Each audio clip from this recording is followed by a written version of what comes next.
Today, my little brother's Fiancée came over to meet us for the first time. Our relatives gathered, and we were all eagerly anticipating this new addition to the family. However, the visit took an unexpected turn. "But you're just a burden in this society. Having your little brother support you," she bluntly criticized me to my face. Though I had always wished for my brother's happiness, hearing such harsh words from his Fiancée hit me hard. Yet her comment also illuminated the deep-seated feelings my brother had been harboring. My name is Sylvia Gibson, and my little brother Tristan and I share a significant 14-year age gap. Since his birth, I've been taking care of him alongside our mom. We used to be a close-knit family of 4: Mom, Dad, Tristan, and me. But one day, tragedy struck our happy family. I was 18 when it happened. We were out shopping, and on the way back, the car's tire blew out, causing us to crash hard into a wall. That accident took away our dad, who was driving, and our mom, who was in the passenger seat. I ended up with a lasting injury on my legs from being trapped in the back seat. Miraculously, Tristan, who was sitting next to me, came out unscathed. Our real struggle began from there. With our parents gone, it was just the two of us trying to make a life. Although we received support from our grandma and other relatives, we didn't want to leave the house we had shared with our parents. It was a strong wish we both held on to. At that time, I was about to graduate from high school. I decided to forgo college and work instead, hoping to support us. However, reality hit hard. Life was not easy with my mobility limitations from the leg injuries, and my job options were limited. Despite these challenges, I pushed through, working hard at any job I could manage and taking care of Tristan. Since I couldn't attend college, I had a deep desire for Tristan to earn a degree. I worked relentlessly toward that goal every day. It was tough, but watching him grow kept me motivated and encouraged. Eventually, he made it to college. After graduating, he found a job and stepped into the real world. I'll never forget the image of him in a suit, confidently leaving for his first day at work. As time passed, I aged before I knew it, and I turned 40 last month. Tristan and I still live together. Since he started working, he has been contributing to the household finances every single month. I can't help but be impressed by his consistent support. Now in his 3rd year in the workforce, he is 26 and has grown into a responsible young man. Just when I thought he had fully settled into his job, he revealed something unexpected. "Listen, Sylvia, I asked my girlfriend to marry me," he said, all shy and embarrassed. He wanted to introduce his fiancée to me. My heart swelled with joy as I listened to him. I thought he had matured into a good man and was super excited to meet her. She's gorgeous. It was love at first sight for me. She finally said yes after my persistent pursuit, Tristan said, surprising me with his passionate side. As he spoke fervently, I found it adorable and couldn't help but smile. "We're thinking about the wedding once we've saved up some money. For now, we're considering getting the paperwork done and moving in together," he explained. "Well, if you say so, I have no objection. You should introduce her to Grandma and Uncle Jason too," I suggested. He agreed with my suggestion. Grandma and Uncle Jason were the relatives we had been most indebted to. I promptly contacted them, and they were just as delighted. "Wow, he's getting married already. That's great news. It's all thanks to your hard work, Sylvia. Congratulations," they said. I expressed my heartfelt gratitude for their blessings. "We couldn't have made it without your support. Thank you so much." I choked up with tears, remembering how they had silently supported us, respecting our desire to live on our own in the family home. Of course, we wanted to invite them to meet his fiancée.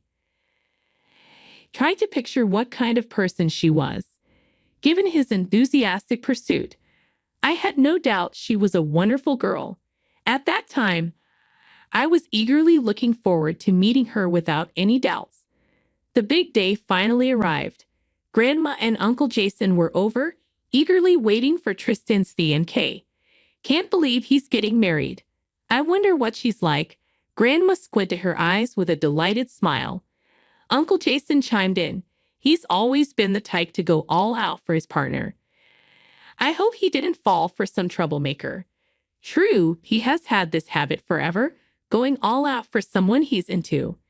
Initially, the other person is happy about it, but eventually, they start taking it for granted. Things either end with him getting dumped or fading out. I agreed. As long as he's happy, I guess it's all good, Uncle Jason concluded. Just as I was pondering, there was the sound of the front door opening. Hey guys, we're here, Tristan called out, heading to the entrance to greet them. I found a beautiful girl standing next to Tristan. Her name was Lou, 4 years older than him. She had an elegant figure, and I couldn't help but think she was way too good for him. But then an alarm went off inside me. When we greeted Lou, Tristan said, "This is my sister, Sylvia." "Oh, hi," she said casually. A bit puzzled, I responded with a smile. "Nice to meet you. I'm glad you came. Please come inside. Grandma and Uncle Jason are here too." Assuming she might be nervous, I guided them to the living room.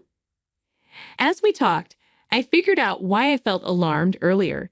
She wasn't exactly the friendliest person. Tristan's always been a bit absent-minded, you know. Hope he hasn't been causing you any trouble. Try to make conversation. Not really, she replied curtly. With the relatives here today, maybe you're feeling a bit nervous? I suggested. No, she responded with just a couple of words. Most people would put on a smile and act friendly in a situation like this, but she maintained a sullen expression throughout. I initially thought she might be nervous, but she remained the same. Trying to ease the tension, I dropped the serious talk and tried to make some small talk. "Unless there's something you enjoy doing?" I asked, trying to lighten the mood. She sighs and suddenly stands up. "There's something I've been wanting to say to you." I was flabbergasted by her sudden confrontation. What she said next was even more unbelievable. "You rely financially on your little brother because of your disability, right? Living off him, you're just trash in this society," she exclaimed loudly. Her words froze me, Tristan, Grandma, and Uncle Jason. It felt like time stood still, and everyone just gaped at her. What the heck did she just say? I glared at her, holding back my rage. Tristan spoke up first in the tense situation. "Lou, what are you saying? You know she's a business owner." Seeing him suppressing his anger was something out of the ordinary. He rarely got mad at others. But Lou wouldn't let up. "A business owner? Well, if you're running a business, it's not going well, is it? After all, you're taking money from him every month. It's weird to do that at your age. I won't let anyone, even you, criticize my sister," Tristan said firmly. "You don't get it.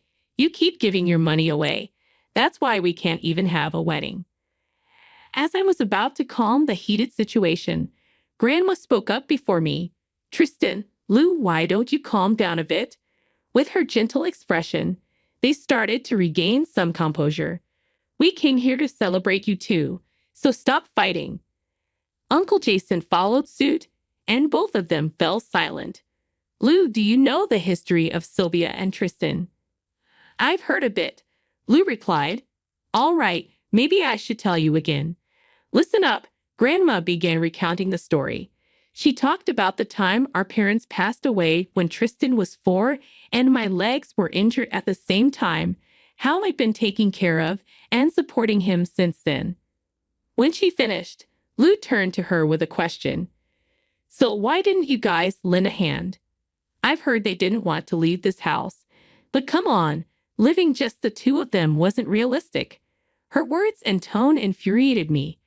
Grandma glanced at Uncle Jason and surprisingly put a smile on her face. "Well, that might be the usual way of things. But you see, we saw their seriousness in their eyes. So we decided to watch over them." At that moment, I understood how she felt back then for the first time. Uncle Jason took over. Of course, we were worried sick about these kids. We tried reaching out to help multiple times, but their determination to live on their own was incredibly strong. Eventually, we decided to watch over them from a bit of a distance, just in case they needed help. Both Grandma and Uncle Jason did exactly that with so much love and compassion. Thanks to them, we've made it this far. Sylvia worked hard at her job for Tristan. After graduating high school, she worked so diligently that you wouldn't have even noticed her disability. I can still see it clearly in my mind. Uncle Jason nodded along. Yeah, thanks to her, Tristan was able to go to college. Grandma added. Lou threw another question. I get that she worked hard to raise him, but what's it got to do with taking money? Regardless of her tone, Grandma calmly responded without getting upset. As Tristan mentioned earlier, she's a business owner. She's not struggling for money at all. Have you heard about that patisserie that's often featured in magazines? Grandma spread out pamphlets from the shop on the table. Lou looked at it with a puzzled expression. Yeah, I know about it, but what's the point? With a slightly pleased expression, Grandma said, she's been running this shop. What? Lou looked shocked. The shop that hired me after high school was initially a small cake shop in my hometown. The cakes were delicious, and I wanted more people to know about them. So I revamped the website, asked influencers and bloggers for collaborations, and actively promoted it. Gradually, it gained popularity, which led to expansion. Now we have 10 stores nationwide. 2 years ago, the owner fell ill, and I was appointed as the new CEO. It's been hectic, but I'm feeling fulfilled. So you see, maybe it's unnecessary to say this again, but Sylvia isn't struggling for money. Having learned my true identity, Lou seemed thoroughly deflated. Then Tristan spoke up. Lou, the money is something I'm forcefully giving to my sister. She looked at him, confused. It's only natural for me to be grateful to my sister who raised me in place of our parents. She gave up going to college for my sake and has been living for me. This is my way to express that gratitude. I'm repaying not just with words but also with my expenses. Hearing this from Tristan for the second time, I felt a special warmth. The first time he mentioned paying me back, I declined, but he awkwardly and forcefully insisted I accept the money. Today, his speech exuded genuine gratitude, and it warmed my heart. I didn't expect to hear something like this from you here of all places. Today, I just wanted to introduce you to my sister and relatives as my fiancée, because you don't seem so well off even though you're working at a good company. Lou blurted out her true feelings. I instinctively put my hand on my forehead. Oh no, he did it again. Grandma and Uncle Jason rolled their eyes, sharing my exasperation. In other words, he still needs to develop a keen eye for women. Sensing our unspoken thoughts, Tristan told Lou, sorry, but let's just forget about us. We'll call off the engagement. And so, Tristan and Lou parted ways. Her appearance was stunning, but her behavior during our first meeting and the way she insulted me didn't make me want to become family with her. I really don't have a good eye for these things, Tristan mumbled, letting out a sigh of despair. Comforting him was challenging. You're only 26. Why rush into a marriage so soon? Well, I thought about getting married because I wanted to free you. What? I asked, surprised. You've always put me first. I felt that and I'm truly grateful. But I want you to start thinking about your own happiness. So, he was rushing into marriage out of concern for me.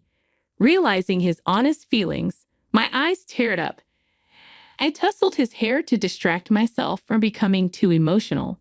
Anyhow, you need to improve your judgment of people. But thanks. Of course, I always wish for your happiness. His words made me feel like all the struggles I'd been through were finally paying off. Reflecting on my life, it's indeed been centered around him since our parents passed away. I've been relentless in my dedication to work, avoiding any troubles for him and concerns for our relatives. My own love life, interests, and leisure activities were all put on hold. There were tough times, moments when I wondered why it was only me. Because of this incident, I finally understood his genuine sentiments towards me. From now on, I'm not going to focus solely on work, but also consider my own happiness and enrich my personal life. Even if something happens to me, instead of taking it negatively, I'll choose to view it positively, believing that embracing a positive mindset will lead to a brighter future. It's not just about me, it will also contribute to Tristan's happiness. From now on, I'm determined to enjoy my life more than anyone else.